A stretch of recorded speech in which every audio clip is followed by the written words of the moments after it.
উচ্চশিক্ষায় শিক্ষিত হয়ে কি লাভ যদি বাপ মা বৃদ্ধাশ্রমে থাকে? তোমাকে কি তারা উচ্চশিক্ষায় শিক্ষিত বানাইছিল আজকে এই দিন দেখার জন্য? তারা কি বৃদ্ধাশ্রমে থাকার জন্য তোমাকে উচ্চশিক্ষায় শিক্ষিত বানাইছিল? ভুল করেছিল তারা, যে তোমাকে উচ্চশিক্ষায় শিক্ষিত করেছে। তাদের উচিত ছিল তোমাকে ছোটবেলা থেকে সুশিক্ষা দেওয়া, যেটা তারা আজ পর্যন্ত তোমাকে দিতে পারে। সেই কারণেই তো তারা আজকে বৃদ্ধাশ্রম। তারা আজকে তোমাকে উচ্চশিক্ষায় শিক্ষিত করার ফলে তাদেরকে আজকে বৃদ্ধাশ্রমে থাকা লাগতেছে। যদি তারা তোমাকে ছোটবেলা থেকে সুশিক্ষা দিয়ে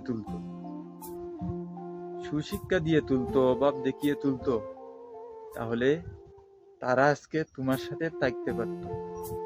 তারা একটা ভুল হয়েছে যে তোমাকে উচ্চশিক্ষায় শিক্ষিত বানাচ্ছে। উচ্চশিক্ষায় শিক্ষিত হয়ে তুমি মনে করতেছো যে তুমি অনেক বড় হয়ে গেছো। আসলে তুমি দুনিয়ার মধ্যে সব থেকে নিচু মনের এবং সব থেকে অভাবী। কারণ একটাই, দুনিয়ার সবথেকে দামি মানুষগুলো আজ তোমাদের কাছে নাই।